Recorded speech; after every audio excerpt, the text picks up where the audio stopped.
Laces, laces. Oh, don't forget your t-shirt. All right, good. That's okay. All right. So welcome everyone to episode 3 of Revisioning Democracy, Revisiting Europe's Autocrats.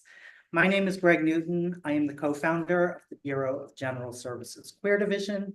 We are an all-volunteer queer bookstore that my partner Donnie Jokum and I founded back in 2012. And we've been here at the LGBT Community Center since 2014. Our regular business hours are Wednesdays through Sundays from 1 to 7 p.m. And then we often host events that go beyond that. So please check out our online calendar at bgsqd.com.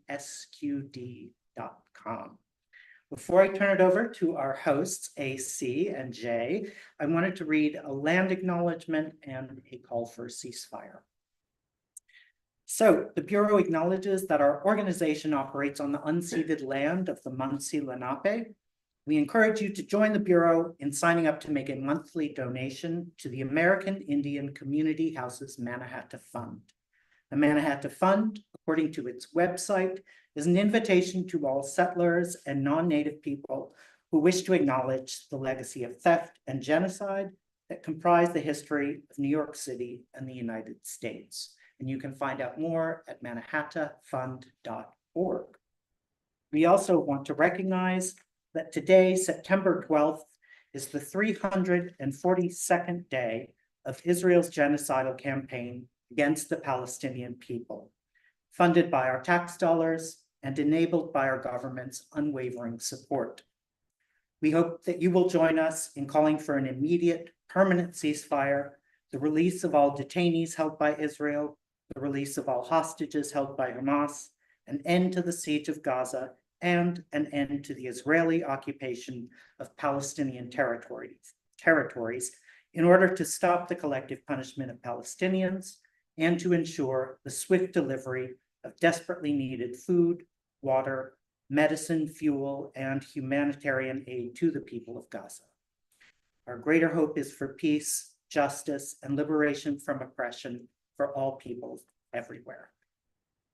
And, oh, right. I wanted to promote a new t-shirt we have from Jay Morrison, maker of the Autocrats zines and product line. He has a Stop the Fight Project 2025. Fight Project 2025. I am literate.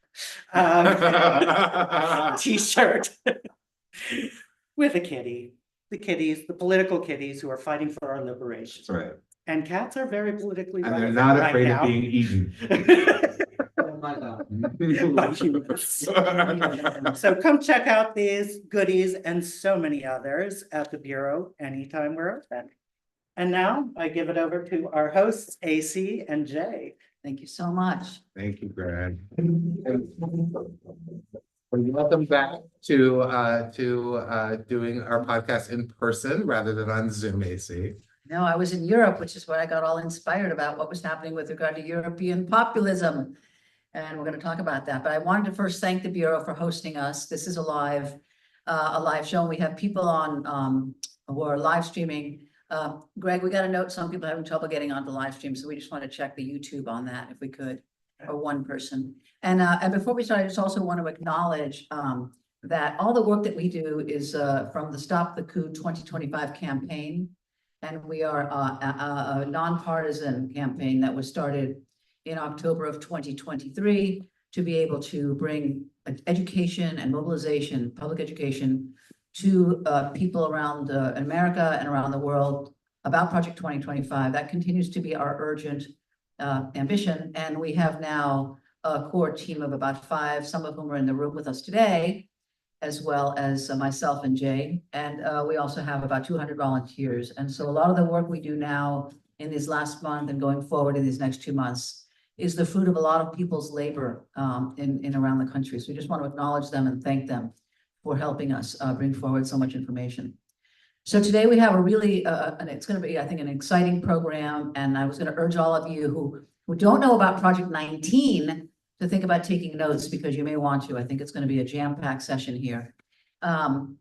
So I'm just going to say that we're going to have a kind of a two-part talk here, and we're going to give time for conversation. So if you have questions you also want to ask via the chat, we can try to see how to get that into the questions as well. We're going to be talking first with our guest, Fred Clarkson, and then the second half will be a little bit of connecting it to the global piece, which is Orban, Viktor Orban, and Leonard Leo, and the group of people who are putting money and influence into both the US and the European far right. So I want to really thank Fred Clarkson, who is with us remotely. And Fred, you know, I've been following your work for probably at least maybe 15 or 20 years now. You've just been an amazing resource. I'm just going to give a quick bio, and I just want to urge everyone to consider signing up and really supporting Political Research Associates. They're a think tank, and they've been doing incredible work for many years on tracking and monitoring the far right and doing investigative work to see what is the influence of the kind of religious far right on both American policy and global policy. Fred Clarkson is a journalist. He's an American journalist and public speaker in the field of politics and religion.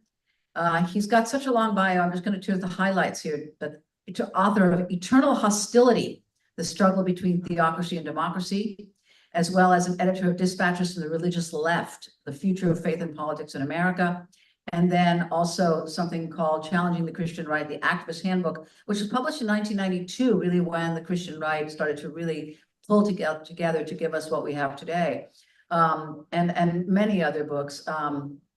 He writes for so many different publications. He's often quoted in some of the what we call the legacy media, the major media. And he has been lately working on the topic that we're going to talk about today, which is related to Project 2025, and that is how Project 2025 and the Christian nationalist agenda is actually unfolding right now, and what is happening on the ground as we sit here right now in New York, what is happening in the most contested counties and districts of the United States with regard to the fall election. Just to finish up that, Fred is also was senior fellow for religious liberty at the PRA in Massachusetts. He has been a columnist on the LGBTQ Nation in 2014 and 2015, and right now is the co-founder of a group blog called Talk to Action, which has really got some great and critical reports about the religious right. So Fred, I want to thank you so much for joining us. And you know, I know that you've been very busy. I wanted to just sort of start by giving a little bit of bio for people who don't know you, and also because we love to hear the juicy bits, but kind of how is it that you got to be someone who focuses so much on the Christian right? Kind of give us a little bit of how you got here. Well, the short version of the long story is that I was living and working in Washington, D.C. when Ronald Reagan came to town. And with him brought what we then called the New Right, you know, filling government agencies and running their agenda. And it was really something to see. It was just what we used to call a sea change in the way that Washington was like. And so I began to do some research and writing about it. And, you know, every time I turned over a rock, something unusual crawled out. And so it captured my attention. And I'm not quite sure what it is in me that was able to sustain doing this kind of work, because it's difficult and it's not for everybody. You can't spend all of your days looking at things that you don't like, or that you fear, or that you find uncomfortable. But turned out I had that capacity, so I've been able to sustain it over 4 decades now, and tried to learn a lot about the strengths and weaknesses of our formidable opponents. Yeah. So what we were going to talk about today is, I mean, our broad topic is Project 2025, but really what I thought we should start is to talk a little bit about the landscape of the Christian nationalist movement now, which is really the political movement that is behind Project 2025, and that is made up of a lot of former Trump officials and others, and a little bit of background about it, so that we can then get to a group that we're going to talk about, which is the New Apostolic Reformation. So Fred, can you just tell me from your sense, like who are the kind of key maybe actors that you see leading right now the Christian nationalist movement that you think we need to keep most of our eye on? You just give me some sense of that. I mean, there's a lot of different people, but who are leaders? You know, it used to be people like Falwell and, you know, all the way from the 90s on. Who now do you think is really, you know, the people that you pay most attention to? I pay the most attention to people who most have never heard of because they're flying beneath the radar for reasons that we can talk about. But, you know, there are still important Christian right institutions, the Faith and Freedom Coalition headed by Ralph Reed, who has his legacy goes back into Pat Robertson's Christian Coalition, and Tony Perkins of the Family Research Council, you know, is perhaps the premier Christian right political figure in the United States and has an annual political conference. That's really the premier place, and anybody who really wants to see what they're up to, ought to go to the Pray Vote Stand conference coming up in October in Washington. That's where you get a real sense of who they are and what they're up to. But I guess I would say just more generally, and we'll get into this more later. But there's sort of two main wings of what we call the Christian nationalist movement these days, just theologically speaking. And one comes out of there's sort of a marriage of the political marriage of the conservative Catholicism that we talk about over at Project 2025, but also kind of a conservative reformed Protestantism, where they're able to find enough common ground that they can work together, even though their religious vision is different. But the other wing of it is the New Apostolic Reformation. We'll talk about it in a moment. And they're just a completely different animal.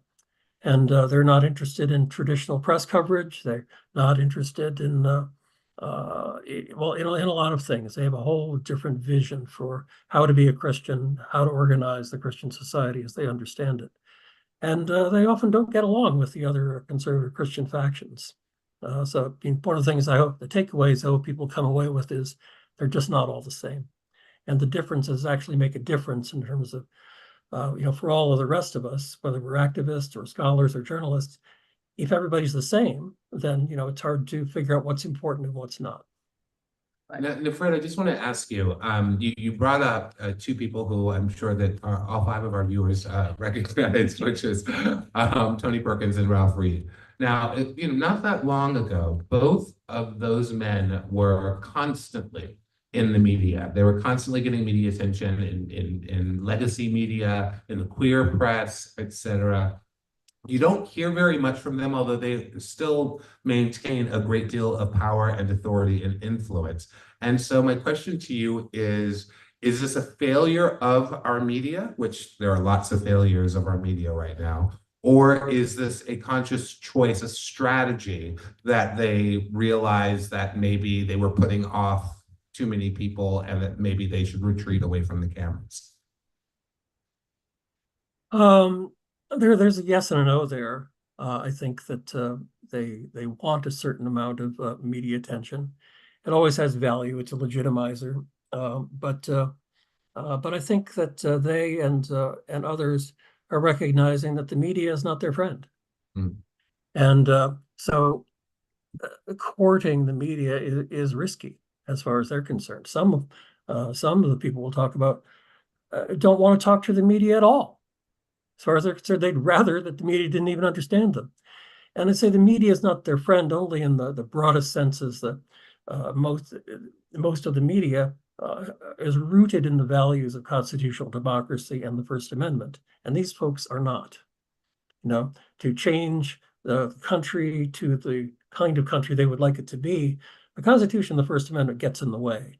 And so how they contend with it is an ongoing question for them. Well, I want to talk a little bit about the two groups that we're focusing on. Project 2025 is being led by the Heritage Foundation, and that involves, among other people, Kevin Roberts. And there's a whole set of people behind him, many of whom are actually militant Catholics. We in our own project have documented recently, and then again this week in a big article, the connections between the Catholic branch of Opus Dei and many of the people who are pushing Project 2025. And then you also have a lot of ex-Trump officials. Project 2025's big policy book was written by about 81% of it was written by ex-Trump officials. And you've got people who are now very actively advancing the legal agenda, which is like Stephen Miller, who is at America First Legal. And then you have Russell Voot, who is the Center for Renewing America. And that's where you start to see the crossover with the Protestants. And so I just wanted to kind of give that context to say that what we want to talk about now is what they're calling Project 19. It hasn't gotten that much attention in the media. Actually, I've been very surprised. And so we're actually planning a big package of stories that'll come out pretty soon about the unfolding agenda. So Project 19, you know, Fred, you've been one of the main people really digging into this. And the first thing I want to ask before we talk about it is, does this mean that you're going to a lot of tent revival kind of things? Are you going to a lot of these meetings? Like, what do you have to wear when you go? And how are you doing your underground work here? Well, I wish I could go, but I really can't travel these days.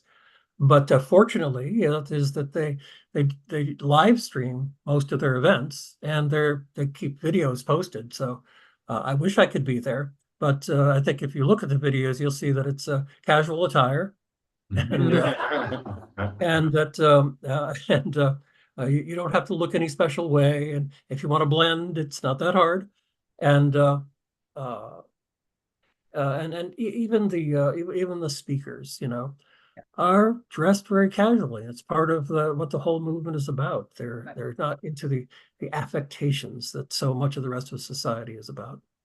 So you recently published in one of the publications of the Political Research Associates, PRA, an article about the Project 19. And I just want to kind of give the quick overview here. Really what it is as they put it, and this is a quote, there are 3,143 counties in the United States, and the Lord showed us that 19 are going to determine the future of America, unquote. And that's by Lance Wallnow, known as Apostle Wallnow, who has launched the Courage Tour, and he is a member of the New Apostolic Reformation. And just to give the quick overview, the New Apostolic Reformation is one of the fastest growing kind of a Protestant blend movement, really. And one of their visions, which is very much infused in Project 2025, is the idea that people are thinking about the future Christian world that they want to live in, and that while they're on earth, they're going to serve as apostles. And it's their spiritual duty to take over what's called the 7 mountains of kind of spheres of life. It's called the 7 mountains mandate. And so what we see in Project 2025 is kind of the manifestation of this vision of taking control or taking the levers of power in every area, and including even culture and things like that. So it's not just government, it's not just policy, it's all social policy. It's where you see the anti-gay stuff, the anti-DEI stuff, you know, the Christian pro-life policy, but also these other spheres, economic spheres, et cetera. So NAR, can you just tell us a little bit about, you know, how is it that they've grown to be so fast, and are they particularly concentrated in any part of the country? Well, they are, you know, nationwide and worldwide. They're probably their centers of greatest strength is probably more in the South and the West, but you know, even in places like Pennsylvania, there can be quite a significant thing. Most people probably know something about Pentecostal and charismatic Christianity, people who pray in tongues, people who are praying with their hands in the air, if you're not familiar with them. But they're the second largest Christian faction, if you will, or sector in the world after the Roman Catholic Church. Right? So it's not the Episcopalians and the Methodists or the Baptists, it's these guys. And they're the only significant growth sector in Christianity in the United States and in the world. Yeah. The way NAR comes along is that there was a scholar named C. Peter Wagner who saw the trend globally. He was a scholar of evangelicalism. He said, well, the churches that are growing are non-denominational, and they're starting to adapt certain different kinds of practices. And he saw that, and he saw that many of them were moving in a different ideological direction too, in which that's where the idea of Reformation comes in, because Pentecostals were very experientially oriented. They didn't have much of a political agenda. So the idea of politicizing Pentecostals has been a project of the Christian right going back for 50 years. Lots of theological negotiations, lots of different kinds of things. One of the manifestations has been the fusion of this kind of Reformed Protestantism with Pentecostalism, and that gives a political direction to what they're trying to do. So Wagner and some of his fellow leaders said, okay, well, this is going on. let's see if we can give it some leadership and try to shape it in some important ways. And that's what they set out to do. Now, some scholars will say, well, the NAR is only the networks that were started by this guy Wagner. But Wagner himself recognized that it's a worldwide phenomena and tremendously varied. And I just want to underscore this as, again, one of the most important things you can take away about this. They're generally opposed to denominations, or at least that's the direction they want to go in. They think that historic Christian doctrine, both Protestant and Catholic and others, have gotten it wrong, that Christian institutions have gotten it wrong, and the offices of things like Pope and denominational presidents have also gotten it wrong. They want to take things back to their vision of what first century Christianity was like. They're trying to undo 2,000 years of Christian institution and doctrine, and that's a big undertaking. So they don't all agree on everything. They do and think things differently, and they have the usual range of empires and egos and stuff like that any other big movement would have. But they have succeeded insofar as they become. I've always said that the Christian right was the best organized faction in American politics, and it still is. Well, this is the dominant faction within the Christian right, and there are a lot of reasons that go into that, but they're the key conservative Christian leaders around Donald Trump. Just before the debate, the other night, there was a Zoom prayer call, where that was organized by NAR people, and his personal spiritual advisor, Apostle Paula White, led the thing in praying for his success in the debate. God didn't answer prayers, I think, in this case, but just to show the intimacy and at the highest levels of American politics, that's where they are.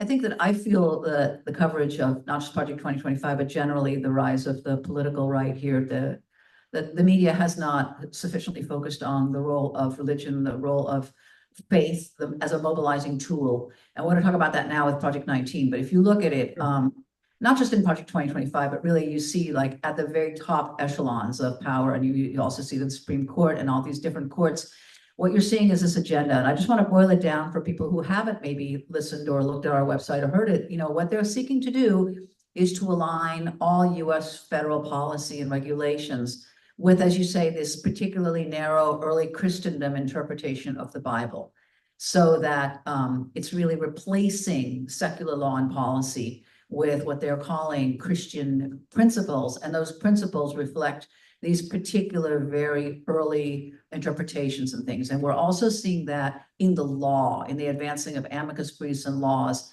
And that's in fact how we got to, for example, the reversal of abortion with Dobbs. These were these early interpretations of law, and kind of that they're infusing biblical interpretations into interpretations of US law and policy. So let's turn to the Courage Tour and Project 19, as they're calling it. What we know is that they have decided to focus on 19 counties in 4 states. And it's being led by, I'd say, well, certainly we have General Flynn as one main group, and then we have the 2 side groups. You just mentioned Paula White, but I mentioned earlier both Stephen Miller, America First Legal, and Russell Vought, Center for Renewing America. Those are 2 groups with a lot of lawyers involved in mobilizing. But tell me about Flynn and Lance Wallnau, Apostle Lance Wallnau. It sounds like they have been targeting Arizona, Georgia, Michigan, and Wisconsin. And just can you tell me a little bit about, they announced this, they started going and having some different meetings, they're speaking in churches, they're mobilizing through not just churches, but also different kinds of gatherings. They're mobilizing the Latino community in particular. What's happening as you're seeing it, and how much success are they having in terms of mobilizing, and what are they really trying to do with this mobilization? Well, in terms of their goals, they stated that the reason for the 19 counties in 9 states is that they are targeting blue suburban counties in swing states. And it's not because they necessarily expect to win those counties, right? But rather they want to increase the evangelical turnout, which was in their view depressed compared to the rest of their states. And the idea of courage is they want to embolden conservative evangelicals to be bold, to be more like themselves, in a blue environment, and that they think that that will lead to better political dynamic. So that's the goal, because in these swing states, Trump lost by about 10,000 votes in each of them. So their idea is, can we find 10,000 votes in these blue suburbs? And they think that they can, to even that out. So that's the goal. So it's the one that I particularly wrote about was Maricopa County, which is where Phoenix is, and with this big Latino church called a Vita Church, they were bringing in pastors and others to organize them to do outreach into targeted Latinx precincts where they thought they could find unregistered voters or Christians who they thought they could turn out, or infrequent voters who they thought they could turn into regular voters this time. And they developed a special app to help them to do it. So they were training Latinx activists to go out and mobilize Latinx voters with a special aim at early voting. Every state has some measure of early voting, especially since COVID. And so from an organizer's perspective, it's like, well, okay, usually you apply for a mail-in or an absentee ballot some months before, and then the county or the state will mail it out to you sometime around when early voting begins, which in most places it's a few weeks before a regular election day. And that's the way it is in New York. And so, from an organizer's perspective, if you can get your people, get their absentee ballots in, and you know who they are, then you can turn them out early. And when you've turned out that a group of people, you have the time as an organizer to turn out more. And this is the brilliance of the strategy and what they're doing all over the country at this point, and not limited to those counties. I looked at those counties because I've been looking at the contested districts and looking at the evangelical vote and breaking it down to the NAR vote and seeing that in some of these counties, they have a little under 1,000 people in most of them. So, I mean, if you take 4 or 19, they could get up into those numbers if everyone voted. But it's going to be it's a very tight thing they're trying to do. And not all these people were necessarily voting. Some of them were independent voters, as you mentioned. Some of them were libertarians, even though they are identified as members of the NAR. As you've noted, the NAR has a diversity. I want to talk a little bit about this app because you mentioned it is so important, and also to talk about some of the money. So this money comes from the Trump PAC, correct if I'm wrong here, Save America PAC, right? It put I think it was $1 million has gone into this, but I think there's a lot of other money going into it from what I'm hearing. There's a lot of other people who are putting kind of dark money into some of these races. So what can you tell us about sort of do you have any way of getting a sense of like how successful they're being, how much turnout is happening for the Courage Tour? Well, it's hard to tell how successful they're being, but in Wisconsin, for example, there were some reporters and a scholar who was there. And so there was about 2,500 people there over the course of a 2-day, tent revival and political training. So there were similar amounts elsewhere. So if the people you're bringing in are people who you're trying to turn into activists, that's something. And maybe not everybody, becomes one, but that's the goal. And that's what the whole program is about. Yep. So it's not just, it's not just a tent revival meeting, where everybody comes and get saved again. No, they want to turn their faith into specific political action. And to clarify, Fred, so this isn't sort of we're going to go to this city for a week and then we're going to go to this other city. Is this an ongoing project in each of these 19 counties around the country? Is this something where there's going to be several events and activities that are happening and trainings and what have you straight on through the election? Or is there a sort of schedule of going around? Well, Project 19 started in July of last year, and it is a wider coalition of groups, the American First Policy Institute and Lance Wallnau's people, but they really do have 45 groups, and it's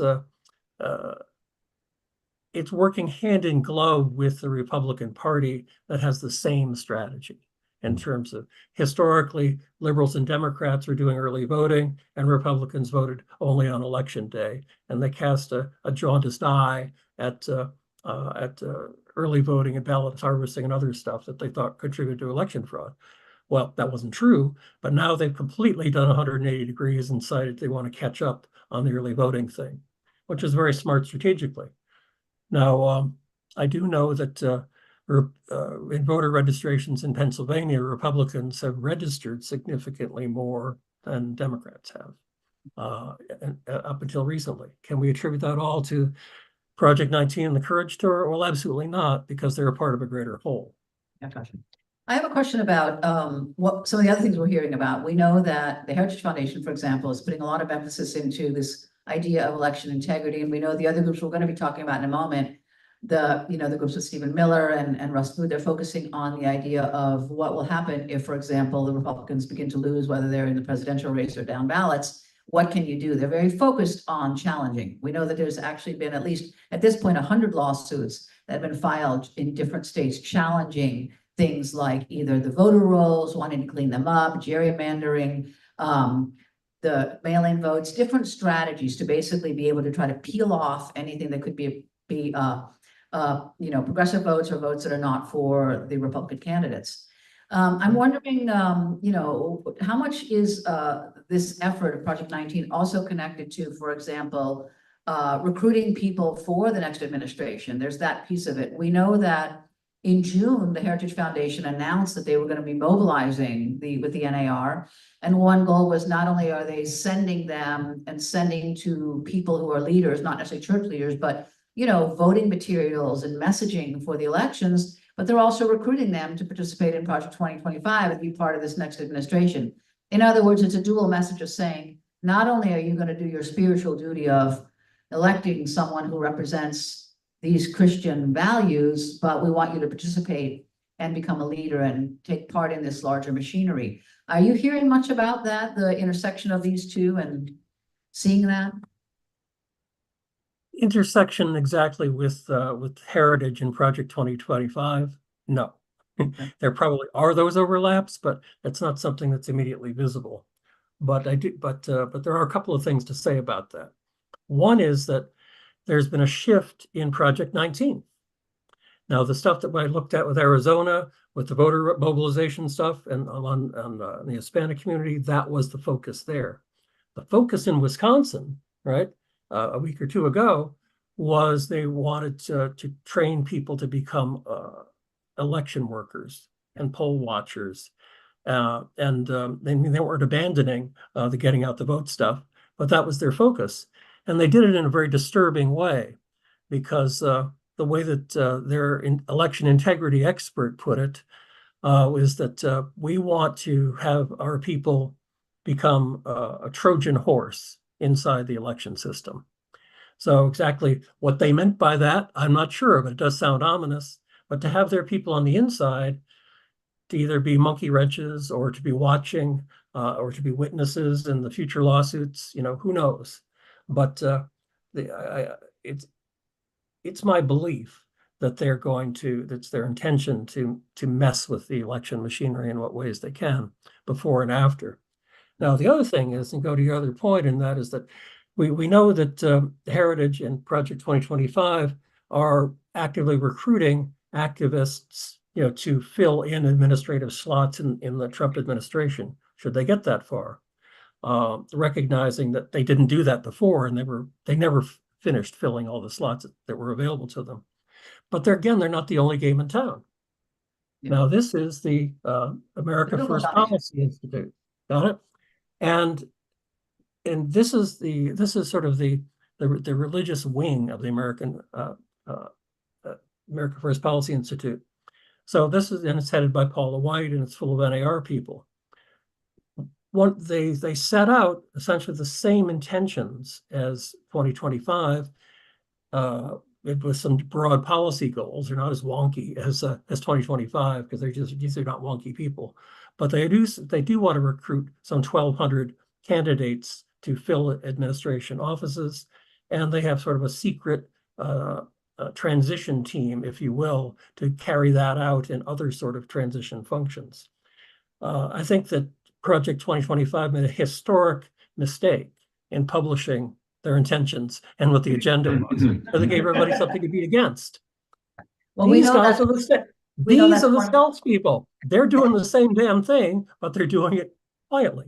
Well, and of course, the link between the Trump campaign, well, one of the major links between the Trump campaign, the Heritage Foundation, and the American Policy Institute is Stephen Miller, right? He's America First Legal. He heads that up, which is the legal arm, like you're talking about the evangelical arm or whatever this arm is that published that book.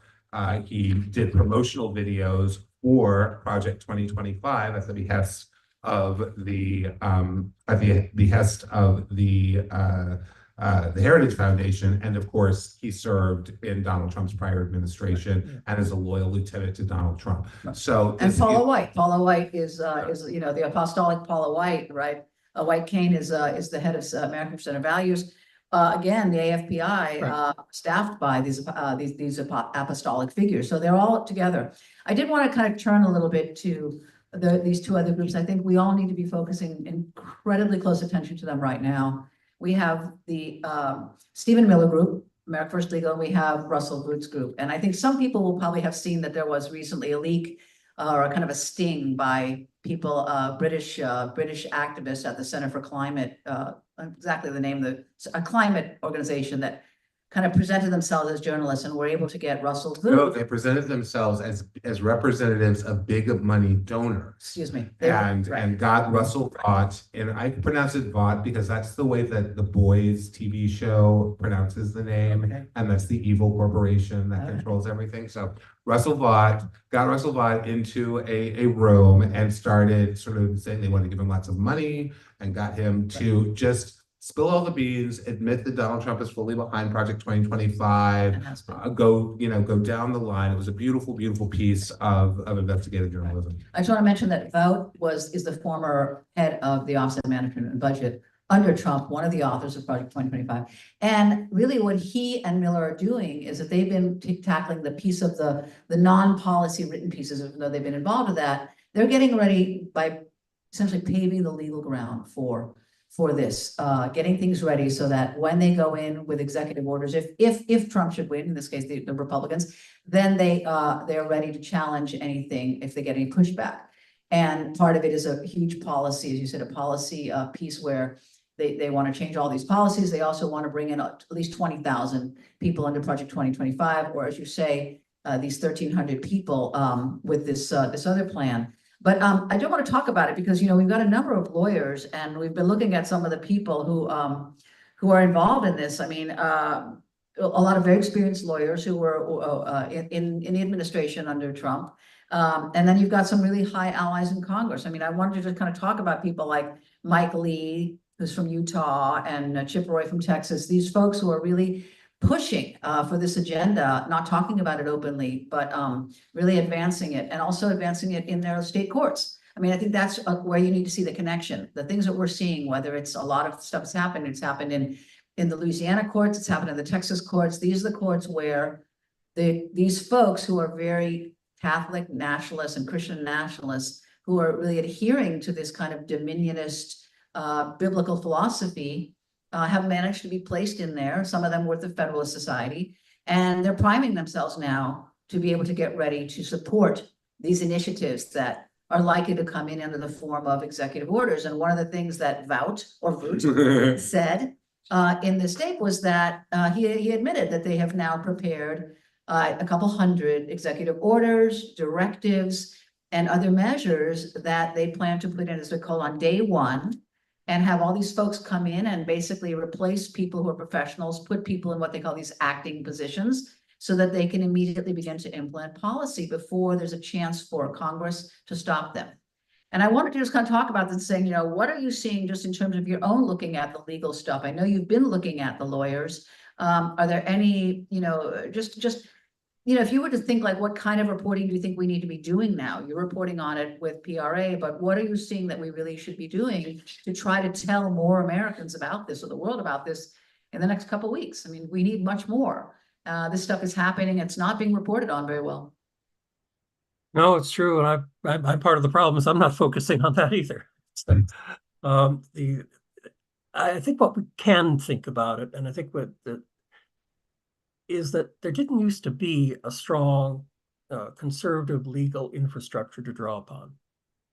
The Pat Robertson's Regent University, their law school was started in the mid-'80s.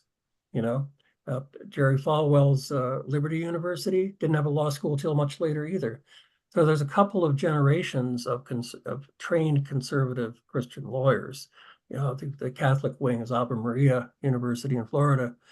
So that's a big thing. And as well as the advocacy organizations like Miller's and others, and the Alliance Defending Freedom, and all these things are only a few decades old. So massive amounts of money, infrastructure building, and creating professionals who can actually fill these jobs and write the executive orders, who know what they're doing, can fill slots at junior and senior levels. That's part of the difference between now and, you know, even a few decades ago. Ronald Reagan didn't have this kind of stuff to draw upon. So it's an extraordinary thing. Even if Trump and the Republicans lose this time, that infrastructure is still there. And the project, you know, 2025 and the AFPI agenda is still there. And they're just going to get better at moving it in the state legislatures and in the federal government to the extent that they can, because movements, you know, are go forward, but they're better funded, better staffed than they've ever been before. And Fred, I want to bring that. I'm glad that you brought that up, because that's one of the big shifts that we've seen, say, from the 1980s to the present.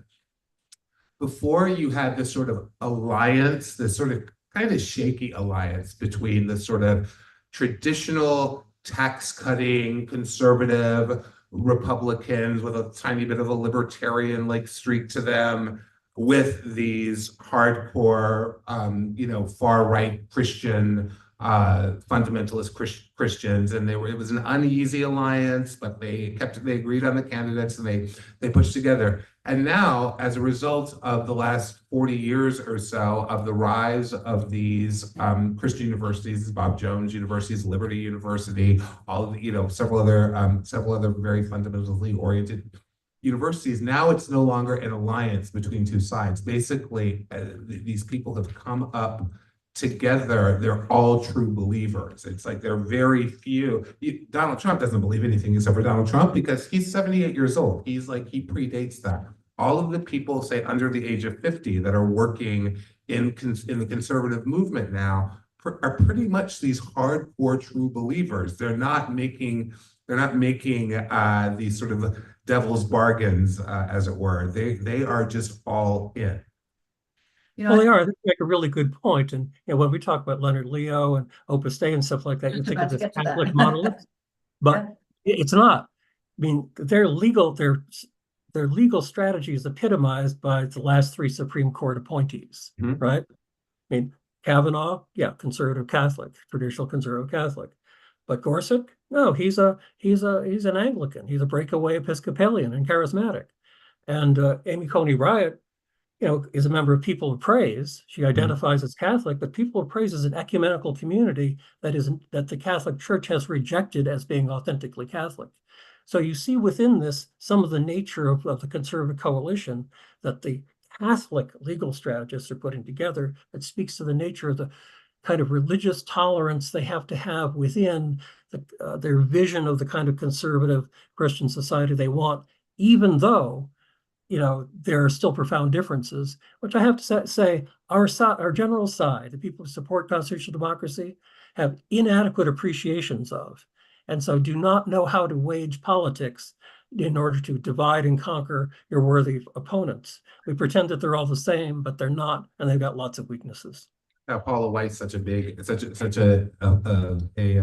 illusion kind of thing, because we like to show Paula White, and she's, you know, speaking in tongues and waving her hands about, and on the left we laugh at her, and she becomes this sort of thing that we can laugh at without realizing how deeply rooted and how, you know, how broad this movement is, and that, you know, she's a sort of a figurehead, but she is, you know, we can laugh at her all we want to, but there's great deal of power there. Well, sure, and just think of it briefly this way. Think of her as Apostle Paula White Cain is one of the most prominent and influential women religious leaders in the world. Yeah. Mm. I want to talk about, I'm going to shift over to the second piece of our conversation tonight, which is about the global agenda, including Europe. But I want to talk about it in the context of the model. And I think it's the model not just for Project 2025. I think it's the model for this other kind of religious Christian nationalist agenda that is being advanced as well by the project, whatever the, I can't remember the no, the Yeah, we AFPI. got a 2025 and we got a 19. What I was gonna say is that, you know, what we published this week, and I worked on a big package of stories, and I just want to give some credit to the researcher who worked with me, Joseph Brodsky, did a great job. We wanted to look because what we were seeing was not just the connections between Project 2025 domestically and some of the people behind it, or the militant Catholics like Leonard Leo, but we were also seeing that this is happening in Europe. And we saw that there was this connection, and I wanted to dig into the connection with Viktor Orban, who I think people will know from the debate the other night. Donald Trump talked about, you know, how much he admires Viktor Orban. So it's not really news for people who have been following Project 2025 that even the Heritage Foundation and Kevin Roberts will say Hungary and Viktor Orban's regime is a model for what they call illiberalism, which is a term that Orban coined. Really what it is, it's the decline of democracy. It's kind of stripping away the kind of institutional protections that we have in our democracy. And we're seeing this, you know, across Europe. So we did a piece that's really looking at the rise of the populist right in Europe. And, you know, there's 12 or so parties. And not surprisingly, what we found was incredible connections between the people who are behind Project 2025, some of the people in the Trump circle, some of the people in the NAR, and these folks who are in these far-right political parties across Europe, including in the European Union. But the one thing that was really the consistent piece is that they all are very interested in the Orban model. And what we learned recently, and I think this has been in some of the news, is that Orban himself very recently, about 2 weeks ago, or a little bit more, was speaking in Hungary and said, yes, in fact, our people have been very involved in developing Project 2025. In other words, Project 2025 is an Orban agenda. And it is through an American eyes and an American, you know, it's got all the imprimatur of the American system, but it's got its three ingredients, which you talked about. And one of them is, you know, the piece which is about getting the votes, which we're seeing right now, which we talked about, which is what the NAR is doing. They need to get the votes, and they need to do it in a way that they can eventually get a supermajority, you know, in a Congress. Then they change the Constitution, which is they're already talking about wanting to do. They want to be able to give, you know, Project 2025 wants to do, give the president unprecedented powers. It's this executive unitary theory that all of them are advancing. And why? Because then they can go ahead and change the policies or change maybe even the Constitution in some ways. The second piece of the ingredient that Teg talk about is the ideology, which, as you said, they're very much united behind this ideology of Christian nationalism. And the third one is money. And what we're seeing is Leonard Leo, who got an enormous amount of money to back Project 2025, $1.6 billion in 2022. He's been giving that money to all the groups who are in Project 2025, but also many of these groups who are in the NAR, who are in smaller things, the Miller Group, the Voot Group, they've all getting a lot of money to advance this agenda. And then what we're seeing is that money is going into these European far-right races as well. Then we're also seeing that Orban himself has been investing directly in influencing American foreign policy. I mean, he's put money into paying people like Chris Rufo, who led the anti-DEI effort here, putting money into fellowships at the Claremont. These are all kind of religious scholars who are, again, these dominionists or these radical Catholics, sometimes Protestants, all of which is to say that they're seeding a lot of money behind this that we're not seeing. It's a lot of dark money that's going into this. And it's really with this agenda of illiberalism. So I want to know your thoughts about it. I mean, do you see that? Do you think and you're looking at it, do you feel like, yes, this is the model? And if so, I mean, you know, why are we not better able to kind of report on it or talk about it? Because right now we're kind of talking about like there's this policy agenda without seeing that maybe the US is being influenced by another country's, you know, dictator in politics, and you know, we should have something to say about that. Well, we sure should. But as a society, as a political culture, as a media culture, we don't want to see it. We don't want to look. Because if we do look, we're forced to change the way we think and what we do. And people are mostly pretty conservative when it comes to the idea that They think they've already got it down and they're here and they don't want to have to be over here. It takes an awful lot to be here and move over there individually as well as collectively. There's tremendous inertia in terms of our own desire to understand things that are fundamentally different from and challenging to our points of view and the kind of society we would like to see. Over 40 years, I think that's the rule more than the exception. And so that's a challenge for a democratically plural society, which is to say we understand that we have a lot of different points of views. We're never going to agree on everything, and that's okay. We have a lot of different religions and non-religions, and that's okay. Figuring out how to live within that environment is the key. One key Christian right political theorist, who was a Christian Reconstructionist, and Gary Norris sort of put his finger on all of this in a way that I've always found very instructive. And that he says that, he calls it the dilemma of democratic pluralism. And he says the dilemma is that if you believe in democratic pluralism the way I just described it, and that is as a matter of philosophy, you have to accept and tolerate philosophies and movements that are opposed to democratic pluralism and are intent on its destruction. And so we're living the dilemma every day, because these movements have always existed to greater or lesser degrees, right? And now they're ascended in important ways. So it's going to be very challenging for the rest of us to figure out what we're prepared to accept and in what ways we're prepared to accept it, and what ways do we have to even be violative of our own values to suppress this.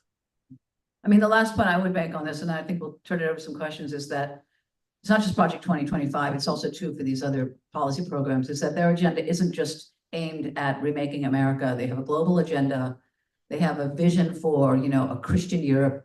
The Orban right-wing alliance that he's created in the EU is called Patriots for Europe, and their slogan is "Make Europe Great Again." I mean, so there's kind of this mutual admiration society between Orban, Putin, and Trump. And I think one thing that's really critical for people to know here, who are listening here, is that it's not accidental that all of these groups in that alliance are actually pro-Russia. They're very much advancing the foreign policy objectives of Putin in Europe.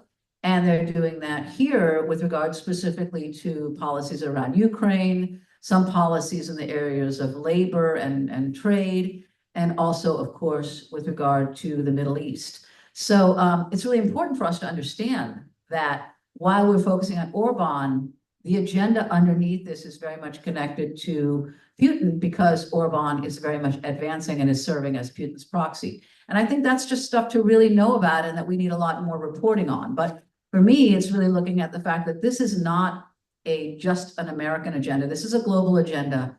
And at the end of the day, if we look at what's happening in Hungary, you have an incredible crackdown on civil liberties that's taken place. The media was bought up the way Leonard Leo is now planning. He was planning to invest $1 billion this year to take over the American media and culture. I mean, the same model is being implemented by people here who are militant Catholics or militant Christians who have a lot of money. And we need to really open our eyes to it, because we think that we're involved in these conversations about our red and blue states and our politics, and we're not recognizing the incredible influence of this dark money and this political influence, and how it's also happening between governments. Well, and the globalist agenda extends beyond Europe. Our last episode, we talked about the influence of the Christian far right throughout Africa. We have to wonder if the cozying up to Kim Jong-un might be a presage for the same thing happening in North Korea and eventually in China. Yeah. The left is often criticized by the right as having this sort of this evil globalist agenda, and like everything with the right, it's always projection, it's always misdirection, it's always projection, because they literally have a globalist agenda to install authoritarianism. It's extremely ironic, since the world. They say that they're anti-globalist. That's what I'm saying. Right? No, it's not. Yeah, it's well, literally. But you have to call it reformation. A few words about that, because it's at once kind of like what you're saying, but also completely different. And there are lots of tensions and dynamics in these relationships. Yeah. Ones that I want to underscore again are exploitable. Now, this is not a white nationalist movement. It's not, and it's not all white. It's wrong to call them white Christian nationalists because they're not. They're multiracial, they're multi-ethnic, and they're multinational in the global sense that you're talking about. And it's not all, coming from the West. Some of it's coming from the global South here. Paula White's spiritual advisor, her apostle is an apostle from Ghana, who spoke at Trump's inauguration. So, excuse me, it is different than the way people think it is. Yeah. And that's very important to understand. Many African refugees, right, are Pentecostals of this sort that end up in Spain and France. What a leading American apostle in a video I watched at one of his conferences says that, the biggest Christian church, and I forget whether France or Spain, is one of ours. The refugees are finding religious refuge in their community in NAR churches. And that's happening in the United States as well. The top apostle in the world, this guy John Kelly in the Dallas-Fort Worth area, says, oh yeah, I know of at least 50 churches, that are comprised by illegal immigrants, and their pastors are illegal too. They're his people. They're not, and it's very important to understand that the view of humans, right, and as fellow Christians is different than many of the people on the right who are more concerned about borders and white supremacy than they are about building the kingdom of God as they understand it. Well, the only thing I'd say, Fred, is that, I mean, in arguing back at this, is that it is true that there's an incredible diversity and there's lots of folks of color who are joining. And we talk a lot about this with Anthea Butler, who's a terrific scholar on the evangelical right, including the Black and Latino evangelical right. But, we talk about the irony of the fact that at the same time, the agenda that's being advanced is one about things like a fear of replacement of Europeans in Europe by Muslims, a fear of folks here being replaced by Mexican immigrants and others. There is a deeply racist agenda. And when you look at the policies that are being advanced in Project 2025, Agenda 47, and these other ones, you see a direct attack on DEI, a direct attack on diversity. So it may be that they are, they're definitely in it and they're leading this movement. At the same time, they're advancing an agenda that in some ways is in opposition to to what their identity is as people of color, because the policies that they're advancing are about advancing underneath it a white supremacy or a whiteness, even if it's not overtly. If you just look at the actual policies. Well, because Orban has specifically talked about needing to essentially make Europe white again. He's No mixed races. Orban is, but the apostles of the new apostolic reformation are not. Right. And those are the people who we are not hearing about. Right. Right. And it's very difficult to get information. And that much as I love Althea and Chris agree with her on many things, and we've talked about these things, there is these folks are able to they have the right to identify themselves as to who they are. And I think we have to be very careful, that we understand who they are, what they think that they're doing. And we have to be careful at opposing or characterizations of what they think the real agenda is or what they're really accomplishing. Even if all of those things are true, we need to set them aside in order to be able to see who people are, what they're actually doing. We haven't even talked about the huge amount of NAR movement among Native Americans. This is a big deal. And we can distract ourselves with what's going on in Europe and not see that there's this massive populist movement that disagrees with the Heritage Foundation on many things and would oppose them on many things if we put them all in the same. And we don't even recognize that that's who they are, because we're putting them in a different box. I appreciate that. And so in order for us to be true to our values and the strategies that we hope will promote those values, we have to be very clear about who people are and who they're not. And to take full advantage of recognizing who's strong, who's not, where their weaknesses and how they could be exploited. If we don't do that, we're not making the best use of scarce resources. I want to open it up to some questions and give people, we don't have a large audience here, but also online. I'm not sure if people can ask questions online or not, how we see that. Greg, and you see if there's any questions waiting for us online? I can, but I have one from Juno who says, she wants to ask what other far-right factions in European countries, in addition to Hungary and Russia, are connected to Project 2025. Oh, yeah. So if you didn't hear that, Fred, she was asking what far-right factions throughout Europe, other than in Hungary, have we seen connections between them and Project 2025? So we profile about, I think, a dozen far-right populist groups. The ones that I think get a lot of attention are France with the National Rally. We have the Netherlands. We have also Spain, which is Abascal, led by Abascal. These are all very nativist, Eurosceptic, meaning they don't support the EU or they're very nationalist. They're unified really by their opposition to immigration, and pluralism and multiculturalism, and they have different positions in the EU. They don't always exactly agree. But what we're really focusing on right now is where the money goes. And so what we have seen is that there's been money that's gone into the races. And one of the ways that it's been something that we can track a little bit more is that here in the US, there's an annual meeting of the Conservative Political Action Conference. It's CPAC. CPAC. And 3 years ago, they began an offshoot called CPAC Hungary. Now it's starting to have some other offshoots. And basically, during these last couple of years, you initially started with people like Steve Bannon and some of the other right-wing folks who went over and started talking up Hungary, talking about how excited they were about Orban. And then you started to see people like Pence, and then eventually others who went over. And that's when you started to see Kevin Roberts go over. And what we had is that Kevin Roberts actually went to Hungary and met with the team. That's really where we think the beginning of that real work together began. And in 2023, before the publication of Project 2025, the Heritage Foundation signed a cooperative agreement with an institute called the Danube Institute, which is an Orban funded.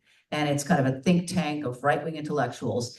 And this exchange has been going on between folks who are in the orbit around Project 2025 and some of the ex-Trump folks and these far-right figures. And then so at CPAC, you see them get together. You see some of the most, what we would call extreme far-right figures. You have people like Farage in the UK, and then the one that's getting a lot of attention in these last 2 weeks as a possible harbinger is what's happening in Germany, where the alliance, the AfD party, which is the far-right party, scored sort of like their best victory in 2 states in these recent elections. But what it meant is that they're now in a position to possibly have an ability to have more impact, so that in some of these countries, and France managed to squeak by with this, but we're seeing this in other countries where the mainstream parties, in order to either govern or stay in power or be relevant, are finding themselves creating alliances with these extreme far-right parties. And the agenda of these extreme far-right parties is exactly the type of agenda we're seeing in Project 2025. In fact, they just share it. It's all about anti-wokeism. They found that weaponizing immigration, weaponizing trans issues, weaponizing abortion was very successful in building their base. We see all of that. And I think that looking at the AfD, the thing that we have to understand is that some of these people really have been identified as essentially Nazis, people who support that agenda. And there was a big scandal last fall in Germany where some people got together and they found out that they were openly neo-Nazis with some of the members of AfD, but also the Christian Democrats, like the more moderates, talking about a big plan to expel huge numbers of immigrants from Germany if the AfD ever got into power. Exactly. You know, where did Trump get this idea for the big offense? Well, Orban did it at the height of the migration flood into Germany. So in other words, you know, we're seeing is that they're sharing tools, and they're actually sharing strategy. So what the kind of Orban model in Project 2025, you know, they hope to do it now in the EU. Orban has the chair of the EU for the next, I guess, another 4 months. They're the third bloc. They may not succeed, but they're trying. So what we need to pay attention to is how are they advancing these through these alliances that they're making. And There's a bunch of smaller parties too. So I think that what we're seeing overall is this incredible rise of populism and the real struggle of democratic countries. The thing is, they don't need to win. The difference is they used to think they needed to win. They don't need to win. They're not even necessarily seeking to win.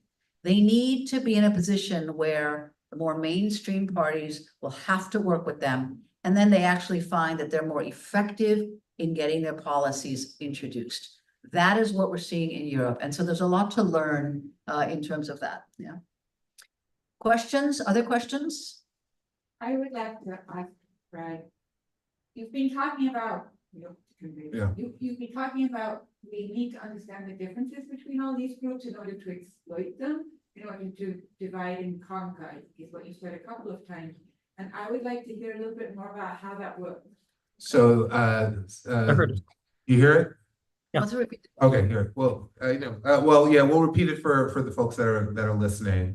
That you spoke about the need to understand the differences between all of these groups in order to exploit those differences and weaknesses to pursue our own agenda. And she wanted to hear you talk a little bit more about that. Well, sure. It's I mean, it's a very simple idea. In any competitive enterprise, chess, baseball, military, you gather intelligence about your opposition. Does the baseball team have a bad defense? Who hits home runs? We need to have that kind of, and by the way, who do you have on the bench? I mean, we need to bring the same kind of analysis to the school board. Who's on the school board? What candidates do we have, in the pipeline or on the bench ready to come forward? Now, in the broader sense that I'm getting at, that, and I've touched on some of the differences we talked about, it's like, well, I'm sorry, conservative Catholics and NAR Protestants do not share the same vision. They share some of the same values along the way. And one of the things they have to do is they have to eliminate those institutions of democracy that are getting in the way of both of their agendas, right? So you got to get rid of separation of church and state and anything that relates to that. And you have to allow the idea of a certain kind of Christian supremacy in general, or at least allow for that possibility. They don't agree on what Christianity even is. And in many of the NAR apostles' visions, the Catholics and evangelical mainstream Protestant leaders are a part of the problem, right?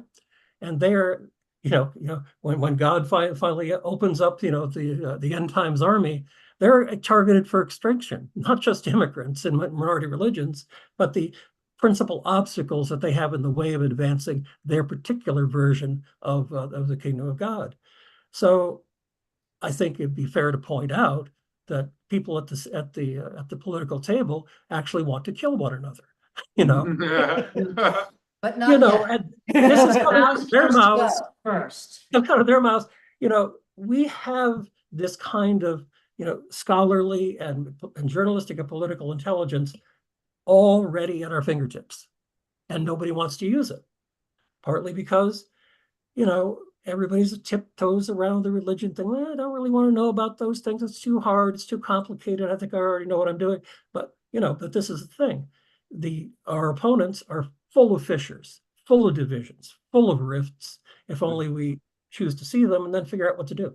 The other problem is that our billionaires don't get together and fund humongous enterprises that are global the way that their billionaires do. I think that there are a lot more of us in the sense of people who share a vision of constitutional democracy than those who are opposed. And I think that we have all the resources that we need. It's always nice to have more.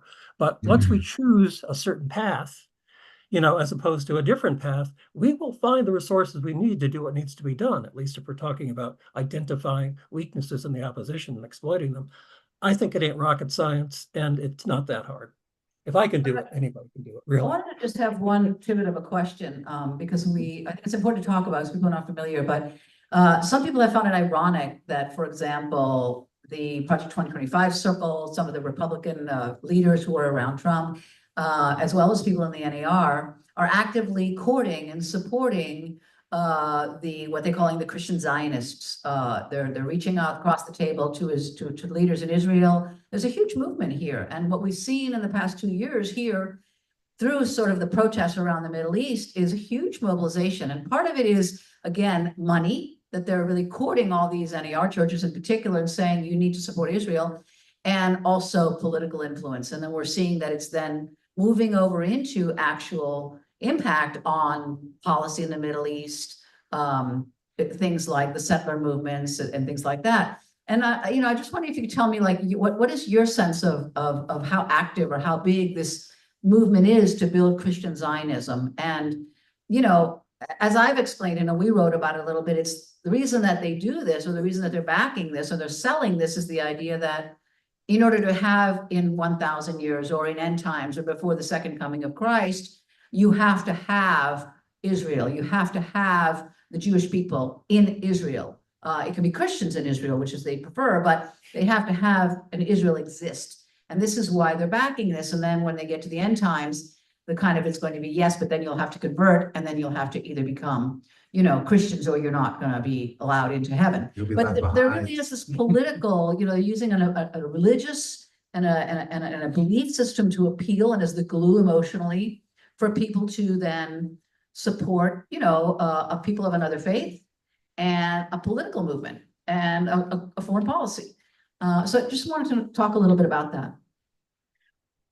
Those sorts of eschatological details are less important than they used to be, because much of what NAR is doing is setting aside these doctrines that mostly kind of get in the way, and they don't have to manipulate people into supporting Israel or Zionism. That's who they are at their core. That's who they are. And so the idea of calling these folks Christian nationalists is a bit of a misnomer, because America and the other nations are supposed to support Israel. That's our mission. It's not about the American nation. It's about the role of Israel in the end times. Exactly. We're already in the end times, right? In their view. Never mind, millennial this, millennial that. You listen to the apostles, they say, pay no attention to that stuff. We're already in the end times. The question is, what is our role as Christians to be, in the things that we need to be doing politically, in the United States? And sure, I mean, they're call it Christian nationalism, calling what you want, but they will advance their agenda, but using the tools of electoral democracy in order to destroy it, right? But also to gather resources to support the nation of Israel in order to play its role in the end times. And it isn't much more complicated than that. So it's important not to get too distracted by the theologies that still exist for many, but this is why it's a dynamic process. They're unraveling, the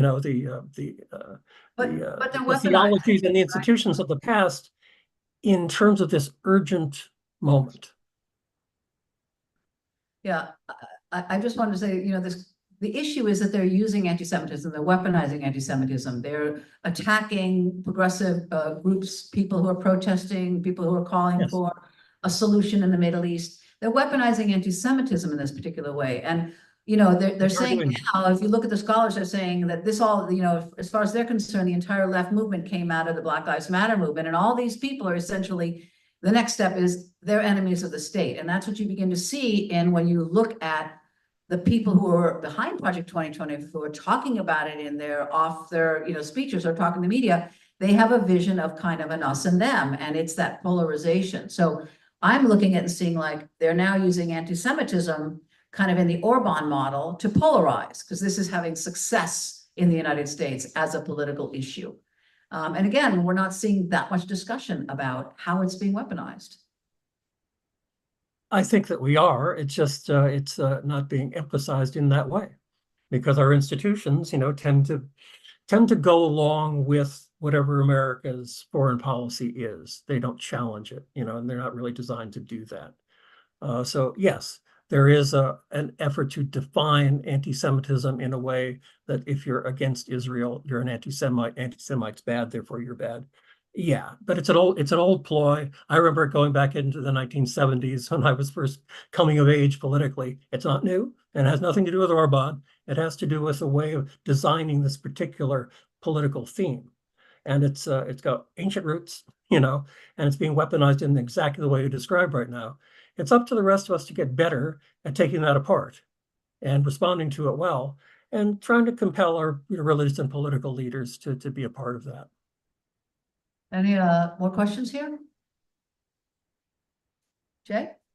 No, I think we've covered it pretty well. Yeah. Thank you so much, Fred. Your insights, your perspective are amazing and wonderful and really help us to, figure out how to talk to people, because that's really what this is all about. This is all about figuring out the right ways to communicate to people in order to, at least in the short term, to stop Project 2025 from being able to be implemented. And then hopefully, if we do that in November and manage to survive whatever they do to counter it in November and December and January and get past then we're going to have to work on preparing in creating the space long term, so that a Project 2025 will never have the ability to even be thought of, much less implemented. And so, we really do appreciate your insights and your observations. Thank you. So very glad to be what help I can, sort of opening up these things, as we're all learning about this. This is hard, Yeah. and it's, this is one of the most important things we can be doing in our time. So I'm grateful for the conversation, all the good work that you're doing and thinking about these things. I just want We to need say more for of the, this kind of thing.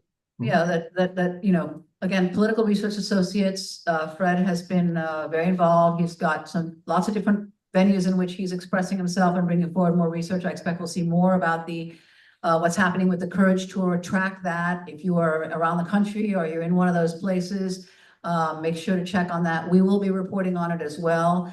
And just to say that, we have 5 weeks before this very critical election.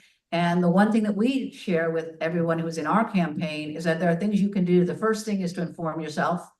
The second thing is to talk to people in your community, in your circle, about how Project 2025 or this alternate plan would affect you or your people, whether you're a farmer, whether you're a student, et cetera. This is a personal thing. All of us are impacted.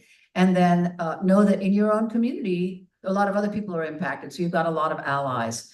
And then again, to keep your eye on the folks from the Courage Tour and others who are very actively seeking to maybe challenge the fair unrolling of our elections, and to keep your eyes on that. So we're going to be doing all of that in our campaign. And for, we urge people also, if you haven't already signed up, to get our newsletter so we can keep sharing that and putting up resources, including the resources from the Political Research Associates. So thank you so much, Fred. Really appreciate it. Oh, great. Thank you for having me for a vigorous conversation. And we want to give a shout out to what's happening in DC this weekend on Saturday the 14th at 12 noon at Columbus Circle in DC. Not Columbus Circle here in New York, Columbus Circle in DC, the Gender Liberation March. Some of our folks will be down there. I will be down there. It is very much focused on Project 2025 and its threat to gender, to sexual orientation, to a lot of issues related to gender and sex and sexual orientation, as well as other issues as well. So if you're in the DC area, if you can make it down, please come out to that. And also don't forget the women's march, which is going to happen the Saturday before the election.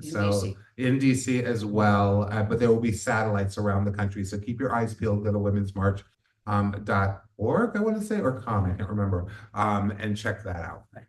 And just last thing to say is that we have a hashtag that we urge people to use, which is hashtag Stop Project 2025. And we have a lot of materials that we do a lot of outreach via social media. And so that's another way in which you can help to get the message out there.